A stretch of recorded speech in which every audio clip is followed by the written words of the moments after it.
Hello everyone, thanks for tuning into Sims Workshop. I hope you're all having a wonderful day. So, today we are reviewing Fallen Gods by Rachel Van Dyken.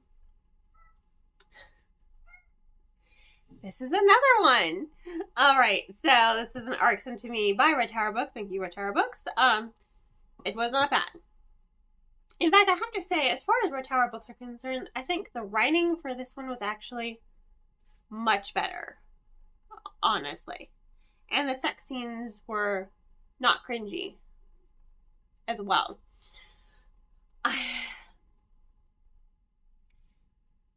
Here is my issue. And it is the same issue I had with my previous review that I did for another book based on Norse mythology. There was not enough Norse mythology. However, I will say, I think this one had a little bit more. It follows Ray. She is the daughter of Odin.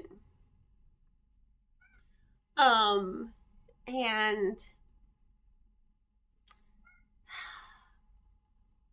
Odin pretty much erased everyone's minds.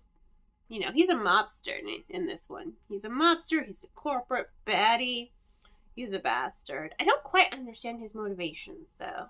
Sometimes he acts way too unhinged, and I'm like, why the unnecessary violence? It's like, we get it. You're already a bastard.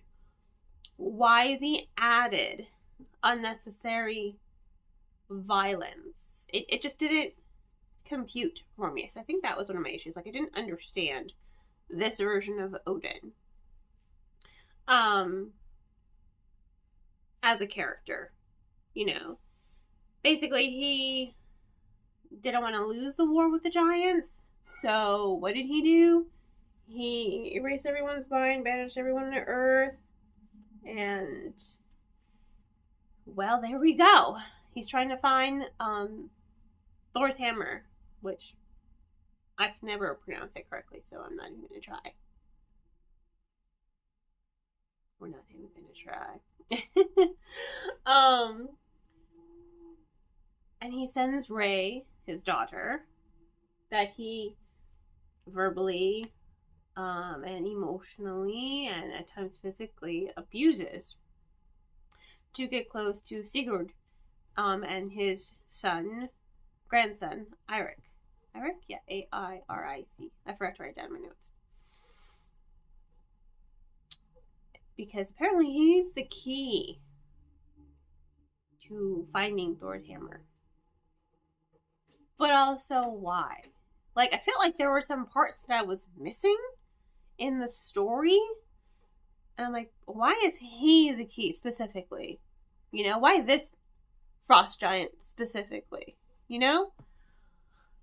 So there was a little confusion with that.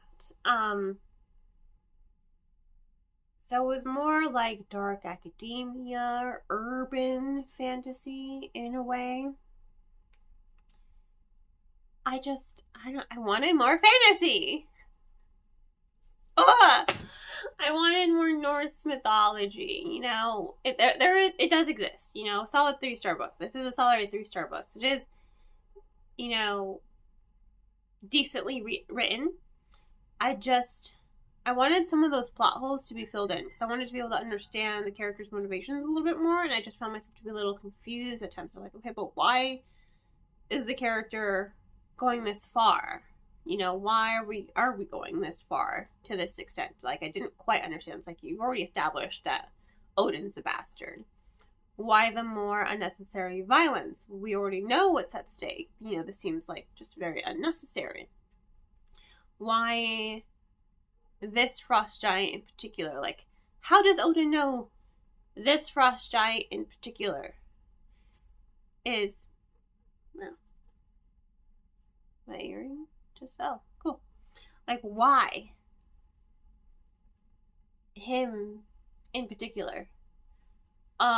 So I just didn't fully understand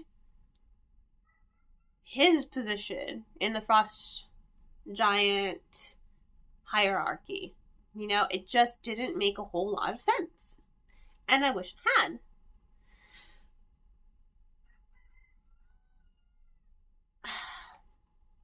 So character motivations aside, I did like the dynamic between Ray and Eric.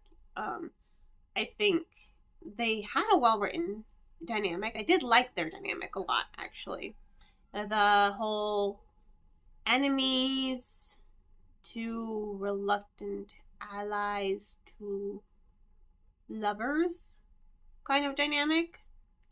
Like, there's definitely sexual tension between them for the entire book. That you're just like, oh my god, just kiss already.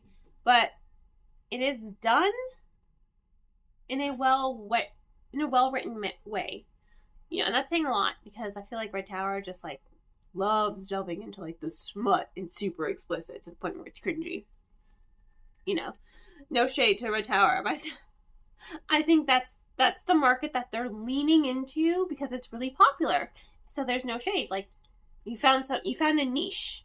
You're capitalizing on it. Good for you. It's not my cup of tea, but it's, you know, my best friend, right? It's her cup of tea. So, more power to you, right? I just think that this writer was one of the more well-written writers.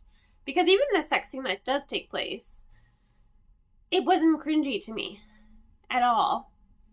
I was like, okay, cool, they're having sex, great. Because there is a little bit of an emotional depth to it. Because they both have trauma. They both have a lot of baggage. They both know at the end of this, one of them might die. They don't know if they're both going to survive or if they're going to have to kill one another, you know? So there is a lot of emotional resonance that's going on in it. So it's not cringy, in my opinion. I actually do think it is one of the more better sex scenes. It's spicy, but it's not overtly like cringy and overtly explicit, right? Like it's explicit, but it didn't make me cringe. So that I do applaud. I just, like I said, wanted more fantasy. That is my gripe. Damn it. I wanted more Norse mythology to just exist. You know, I wanted a little bit more fantasy. So, I mean, it was a good book. Solid 3 stars. It was decent. I don't know if I liked it enough to invest in the sequel. If there is going to be a sequel, at least I didn't hate it like Bloodguard. Oh, God, that book. Don't read Bloodguard. I just promise me. It's bad. It's bad. It's bad. But this one was one of the more well-written ones. I do think it leans more heavily into dark academia, which, again, I like dark academia. So if I had gone into the book thinking like, oh, this is going to be like an urban fantasy with dark academia, I think I would have been better. So my expectations of the book, if I had gone into the book with different expectations, I probably would have enjoyed it more. However, I went into it thinking there was going to be more fantasy than there actually was, and that's why I'm slightly disappointed. But, you know, it was a good book. I'll see if I read book 2, if there is going to be a book 2. It is one of the more well-written Red Tower books, in my opinion. So, yeah, I liked it. I just wish there had been more Norse fantasy. And I wish I had understood some of the characters' motivations a little bit more, because it just seemed a little excessive at times. And I was just like, why are you acting this way? I don't understand. Like, I understand, but I don't understand why we're going to these lengths to reestablish something that's already been established. You know? Does that make sense? I hope it did. In any case, thank you all for tuning in. Please don't forget to like, subscribe, and share with our book with your friends. I hope you all have a wonderful rest of your day, and as always, happy reading.